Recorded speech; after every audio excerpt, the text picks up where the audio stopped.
Hello guys, आज हम बात करने वाले हैं एक न्यू टॉपिक में। तो आज का जो आप लोगों का टॉपिक है वो है शगुन धारा। कि शगुन धारा जो है किसे कहा जाता है, साथ ही शगुन धारा के अंतर्गत जो है कौन कौन से कवि आते हैं, और शगुन धारा जो है किसे कहा जाता है, हम लोग किनको कहेंगे कि ये जो है शगुन धारा है। तो आज का जो स्पेशली वीडियो बन रहा है वो है शगुन धारा। तो आज का टॉपिक है आप लोगों का शगुन धारा। तो आइए हम लोग बिना देर किए हुए हम लोग बात करते हैं टॉपिक पे। तो जब भी हम लोग बात करें शगुन धारा की, तो शगुन धारा जो है कैसे कैसे आए, ठीक है, शगुन धारा जो है कैसे आया, तो इन सारी चीज़ों के बारे में पहले हम लोग जानेंगे। उसके बाद धीरे धीरे हम लोग आएंगे कि शगुन धारा जो है कैसे बना, और साथ ही शगुन धारा किसे कहा जाता है। तो आइए हम बात करते हैं टॉपिक में। तो आप लोग देख सकते हो, हम लोग जब भी बात करें हिंदी साहित्य के इतिहास की, तो हिंदी साहित्य के इतिहास के अंतर्गत जो है 4 काल देखने को मिलते हैं, ठीक है। और 4 काल कौन कौन से देखने को मिलते हैं? आदिकाल, भक्तिकाल, रीतिकाल और आधुनिक काल। तो ये जो 4 काल देखने को मिलते हैं हिंदी साहित्य के इतिहास के अंतर्गत, तो ये जो आते हैं भक्ति काल। तो भक्ति काल से ही जो है सगुन और निर्गुण, ठीक है, सगुन और निर्गुण जो है विभाजन हुआ है भक्ति काल से। तो हम देखते हैं यहाँ पे कि ये जो है काल की बात की जाए तो ये जो है भक्ति काल के अंतर्गत आते हैं। किसके अंतर्गत आता है? भक्ति काल के, ठीक है। और भक्ति काल जो है, भक्ति काल ऐसे तो मैंने आप लोगों को इससे पहले भी मैंने बताया हूँ कि ये जो है भक्ति काल का जो है अलग अलग विद्वानों ने अलग अलग नामांकन किए हैं। जैसे आदिकाल का जो है नामकरण अलग अलग विद्वानों ने अलग अलग रखा, ठीक उसी प्रकार जो है भक्ति काल का भी नामकरण अलग अलग विद्वानों ने अलग अलग जो है नामकरण किया। तो ये जो है एक विद्वान है जो जॉर्ज गिरिसन है। तो जॉर्ज गिरिसन का क्या कहना है, इनमें कहना है, इनका जो है कहना है कि ये जो है भक्ति काल, ठीक है, तो भक्ति काल जो है ये क्या है? स्वर्ण युग है। तो जॉर्ज गिरिसन ने जो है भक्ति काल को स्वर्ण युग कहा। इसमें क्वेश्चन भी पूछी जाती है कि स्वर्ण युग जो है किस काल को कहा जाता है, तो किसको कहा जाता है? यह है भक्ति काल को। ये चीज़ आप लोग ध्यान में रखिएगा, अक्सर ये क्वेश्चन आप लोगों को पूछा जाता है। उसके बाद हम लोग बात करते हैं भक्ति काल, ठीक है। तो भक्ति काल को जो है 2 वर्गों में बांटा, ठीक है। तो किसके अनुसार बांटा? तो ये जो है आचार्य रामचंद्र शुक्ल के अनुसार जो है बांटा। इसमें लिख दिया हूँ मैं कि शुक्ल के अनुसार, यानी जो है इसका जो पूरा नाम है वो आचार्य रामचंद्र शुक्ल है। तो आचार्य रामचंद्र शुक्ल जो है भक्ति काल को 2 भागों में बांटते हैं। पहला जो है निर्गुण धारा, दूसरा जो है सगुण धारा, ठीक है, सगुण और निर्गुण। और हम लोग का जो आज का टॉपिक है वो है क्या? सगुण धारा, ठीक है। और दूसरा जो नेक्स्ट वीडियो बनेगा वो है निर्गुण धारा पे हम लोग बात करेंगे। तो आज का हम टॉपिक पे बात करते हैं सगुण धारा पे। तो यहाँ पे आप लोगों ने जाना कि आचार्य रामचंद्र शुक्ल ने जो है इसको 2 वर्गों में बांटा। पहला जो है निर्गुण, उसके बाद दूसरा जो है क्या है? सगुण, ठीक है। तो हम लोग समझते हैं कि जो है सगुण और निर्गुण जो है किसे कहा जाता है। तो जब भी हम लोग बात करें सगुण धारा की, तो सगुण धारा में क्या चीज़ होता है? इसमें एक जो होता आकार, ठीक है, एक आकार जिसका जो साकार रूप हो, जैसे राम हुआ, कृष्ण हुआ, क्या है वो? एक साकार रूप है, ठीक है। तो साकार रूप को ही जो है सगुण धारा कहा जाता है।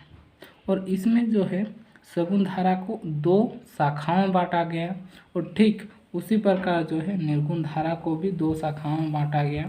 आप लोग देख सकते हो निर्गुण धारा के जो 2 शाखा है वो है ज्ञानासराई और दूसरा जो है प्रेमासराई।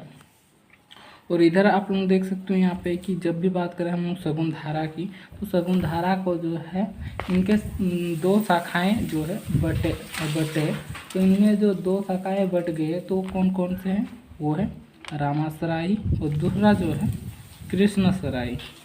तो हम लोग आप लोगों को थोड़ा समझा देता हूँ मैं कि ये जो है सगुण धारा, आप लोग देख सकते हो इसका जो उदाहरण होगा कि सगुण धारा की हम लोग जब भी बात करें तो सगुण धारा में जो है देख सकते हैं यहाँ पे मैंने एक उदाहरण दिया हूँ मैं, आप लोगों को जो है समझ आएगी। तो ये जो है क्या है, आप लोग देख सकते हो, जिन भक्तों ने ईश्वर को अवतार रूप माना है उसे सगुण धारा कहते हैं। यानी जिन जिन भक्तों का ये मानना है कि ईश्वर जो है वो क्या है? एक अवतार है, ठीक है, क्या है, अवतार है। तो जिसके कारण जो है ये जो चीज़ कहा जाता है या फिर लोग जो इसको मान्यताएं देते हैं, इसे कहा जाता है सगुण धारा।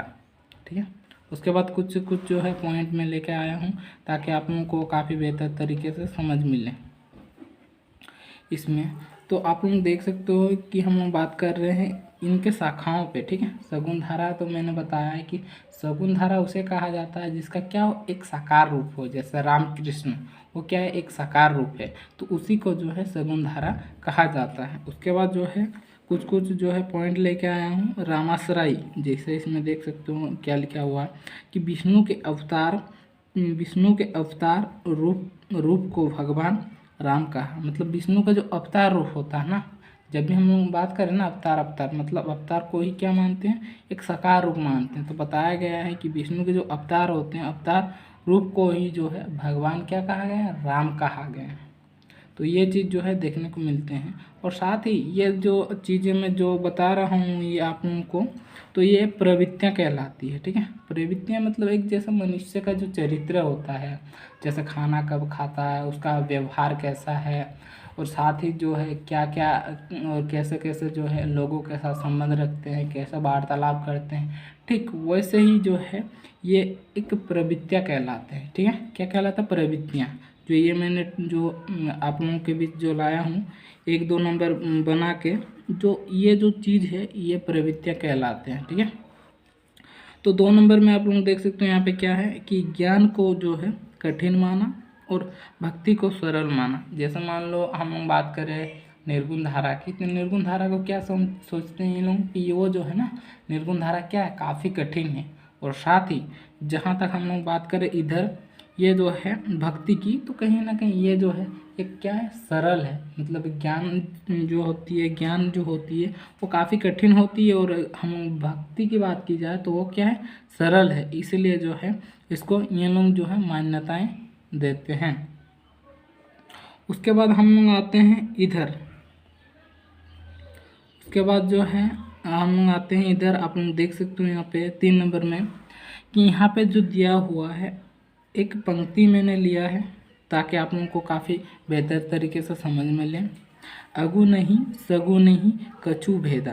कुछ कुछ विद्वानों का, जैसे मान लो तुलसीदास का क्या कहना है कि उनका कहना है कि जो सगुण धारा होती है और साथ ही निर्गुण धारा जो होता है ना, तो सगुण और निर्गुण जो है उन दोनों में कोई भेदभाव नहीं होना चाहिए। यानी वो जो सोचते हैं कि ये सगुण और निर्गुण क्या है, एक ही चीज़ है, हालांकि इसमें भेदभाव नहीं होना चाहिए। ये कहना है जो है तुलसीदास का। ठीक है, गोस्वामी तुलसीदास का कहना है। और साथ ही जो है गोस्वामी तुलसीदास ये बताते हैं कि ये जो है पंक्ति के माध्यम से बताते हैं सगुण और निर्गुण में कोई अंतर नहीं है। उसके बाद आप लोग देख सकते हो 4थे नंबर पे, तो इसमें बताया गया है कि भाषा। ठीक है, कि ये जो थे तुलसीदास, तो तुलसीदास ने जो है जैसे रामचरितमानस लिखा, किसके बारे में लिखा गया है, वो जो लिखा गया है वो क्या, राम के बारे में वर्णन किया गया। तो रामचरितमानस के बारे में जब वर्णन किया गया तो वो किस भाषा में लिखे होंगे। तो जब भी बात करें हम लोग रामचरितमानस की, तो रामचरितमानस जो है वो कौन सी भाषा में लिखी गई, तो वो लिखी गई है अवधी भाषा में। ठीक है, ये ध्यान रखने वाली बात है। तो ये जो है अवधी भाषा में लिखी गई है रामचरितमानस। और साथ ही जैसे विनय पत्रिका और भी इसके जो है 12 रचनाएं देखने को मिलती है। तो जैसे हो गया विनय पत्रिका, तो वो है ब्रज भाषा में। तो इसमें जो देखने को मिल रही थी भाषा की बात की जाए तो ब्रज अवधी जो है भाषा का प्रयोग देखने को मिल रहा था।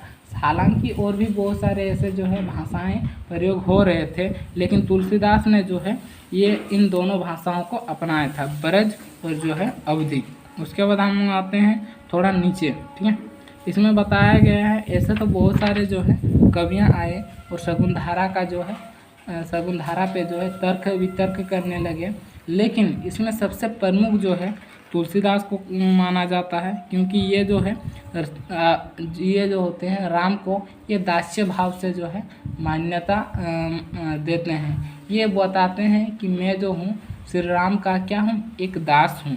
तो जिसके कारण जो है प्रमुख कवियों की बात की जाए तो तुलसीदास जो है इसके अंतर्गत आते हैं, रामाश्रयी के अंतर्गत। उसके बाद हम लोग बात करते हैं थोड़ा इधर हम लोग जो है शगुन धारा के दो भाग बताए ना कि शगुन धारा के रामासराई और क्या प्रेमासराय नहीं कृष्णसराय। तो आइए हम लोग बात करते हैं कृष्णसराय पे कि कृष्णसराय जो है किसे कहा जाता है। आप लोग देख सकते हैं यहाँ पे सेम जो है शगुन धारा की बात की जाए तो शगुन धारा का डिफाइन मैंने पहले आप लोगों को बता दिया, जिसका साकार रूप हो उसे शगुन धारा कहा जाता है। सिंपली अगर आप लोग समझो चीज़ों को तो ठीक है। उसके बाद जो है कुछ पॉइंट है इसमें भी देखने को मिलते हैं, जैसे कृष्णसराय। तो इसमें क्या चीज़ का वर्णन किया गया है, ठीक वैसे ही जैसा हम बात कर रहे थे रामासराय में तो राम के बारे में वर्णन किया गया है। तो इसमें जो है किसके बारे में वर्णन किया गया है, इसमें वर्णन किया गया है कृष्ण के बारे में, श्री कृष्ण के बारे में। तो पहला जो पॉइंट बनता है वो क्या बनता है कि कृष्ण के बारे में जो है वर्णन किया गया है, किसमें, जो है कृष्णसराय में। उसके बाद दूसरे जो है पॉइंट पे आप लोग देख सकते हो कि ये जो है क्या भाव से चाहते थे, जो है श्री कृष्ण से साख्य भाव से। और ये जो साख्य भाव से जो मान्यताएं देते हैं ये कौन मानते हैं, ये मानते हैं जो है सूरदास। और सूरदास जो है बाकी कवियों से काफ़ी प्रमुख कवि होते हैं, किसके मामले में, श्री कृष्ण के बारे में, श्री कृष्ण के मामले में। तो जो है ऐसे बहुत सारे जो है कवियाँ हैं, लेकिन इनको जो है प्रमुख कवि कहा जाता है श्री कृष्ण को, ठीक है। तो जिसके कारण जो है श्री कृष्ण को सूरदास ने जो है साख्य भाव से जो है उपासना किया या फिर पूजा किया हम बोल सकते हैं।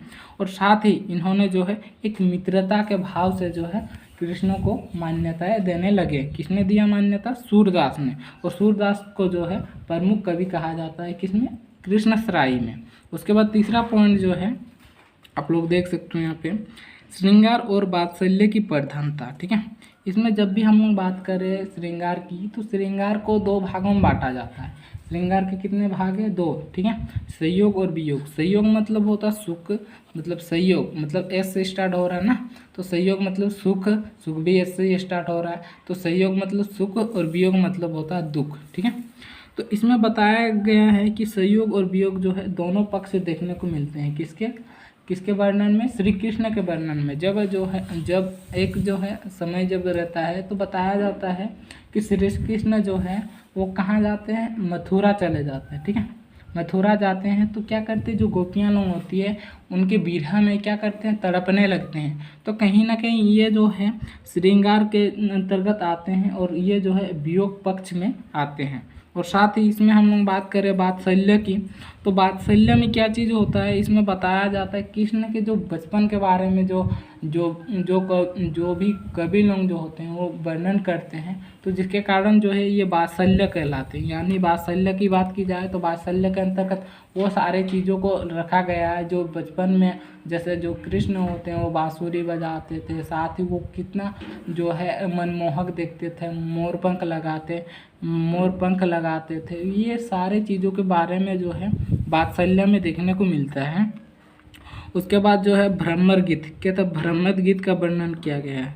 इसमें बताया गया है कि जो ये जो है ना कि भ्रमर गीत एक रचना है और भ्रमर गीत में भी जो है कृष्ण के बारे में वर्णन देखने को मिलता है। और पांचवा जो है आप लोगों का वो है क्या है, कृष्ण परमात्मा और गोपियाँ जो है जीवात्मा कहलाते हैं। मतलब जब मैंने इससे पहले बताया ना कि मथुरा जब चले गए थे तो उस समय जब चले गए तो उस समय जो है गोपियों को काफ़ी विरह हो रही थी, यानी जो है करुण दुख हो रहा था, जिसके कारण जो है उन्होंने उद्धव को भेजा। उद्धव भी ठीक वैसे ही दिखता था, परंतु उस समय जब उद्धव आया तो उद्धव ने तर्क दिया कि ये जो चीज़ है इस चीज़ को आप लोग क्या करो, नहीं अपनाओ, और जो है आप लोग किसको अपनाओ, निर्गुण को अपनाओ। परंतु ये जो गोपियाँ लोग होती है वो क्या करते हैं, तर्क देते हैं और साथ ही क्या कहते हैं कि हम लोग जो है श्री कृष्ण को भुला नहीं पाएंगे, और साथ ही जो है वो मेरे क्या है, परमात्मा है, यानी जो है भगवान है, और हम लोग जो है उसका क्या है, जीवात्मा है।